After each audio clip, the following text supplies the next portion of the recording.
जनता का रुख और जनता की बात को समझते हुए जो निर्णय लेना होगा हम लोग लेंगे। बड़े बड़े मुद्दे बिहार में चल रहे हैं जिसको लेकर विपक्ष शायद बहुत मजबूती से आवाज़ उठाता तो सरकार के लिए और मुश्किल होती। जब हमने देखा कि नेता प्रतिपक्ष पर सवाल उठे कि वो उस तरह से जिम्मेदारी नहीं निभा रहे हैं, चमकी बुखार का मामला हो, बाढ़ का मामला हो, ऐन वक्त पे वो गायब रहते थे। वर्तमान में खैर अभी नियोजित शिक्षकों का मामला चल रहा है, हड़ताल चल रही है, इसको लेकर आपका क्या स्टैंड है, आपकी पार्टी का क्या स्टैंड है? देखिए, ये नियोजित शिक्षक को, और आप चूंकि मुख्यमंत्री रहे हैं, मैं उसमें जोड़ रहा हूँ, तो क्या वाकई मुमकिन है उनकी मांग को पूरा करना? एकदम 100% मुमकिन है और इसलिए मुमकिन है और इसलिए आवश्यक भी है कि सरकारी विद्यालय में, जैसे प्रारंभिक में हमने कहा कि सरकारी विद्यालय में गरीब के बच्चे पढ़ते हैं और पढ़ाने वाला का माइंड ठीक नहीं हो तो बच्चों को क्या पढ़ावेंगे। इसलिए हमारे गरीब बच्चों का जब भविष्य को देखना है कि मास्टर ठीक से पढ़ावे तो उसके दिमाग को, उसके पेट को शांत करना होगा। वैसी परिस्थिति में उन लोगों की जो मांग है समान काम के लिए समान वेतन, हम समझते हैं राज्य हित में है, जनहित में, उसको देना चाहिए।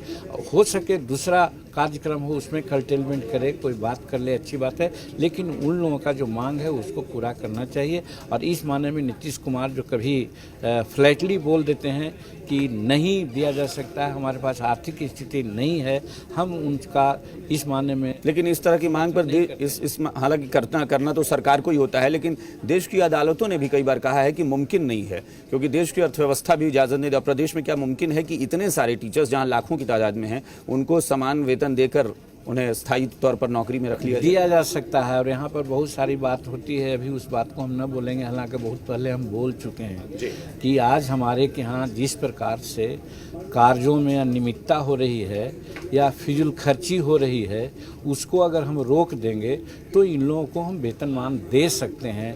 ये बात नहीं कि उस समय भी था, हम जिस समय हुए थे तो उस समय था कि 23,000 करोड़ रुपया लगेगा। हमने कहा था कि 23,000 नहीं 40,000 करोड़ रुपया लगेगा तो भी हम देंगे। और हमारे पास ये था, हम सोच लिया था कि पैसा कहाँ से आना है। उस चीज़ को हम अभी नहीं शेयर करेंगे क्योंकि कंट्राडिक्शन हो जाएगा, लेकिन इतना ही आप मान लीजिए कि टीचर को पैसा देने के लिए पैसा मेरे पास है, संसाधन है। ज़रूरत ये बात की है कि हम उन पर लिबरली सोचें और ख़ास करके इसलिए सोचें कि सरकारी विद्यालय में हमारे गरीब के बच्चे पढ़ते हैं और गरीब की एजुकेशन ठीक से नहीं हो रहा है। अमीर सिलेक्टेड लोग हैं, वो 10 लाख 20 लाख दे करके प्राइवेट स्कूल में अपने बच्चों को पढ़ा रहे हैं। इससे जो पढ़ाई हमारे के यहाँ है दोरंगना हो, दोरंगी हो गई है और हमारे 70-80% गरीब के बच्चे हैं, अच्छी शिक्षा से वंचित हैं।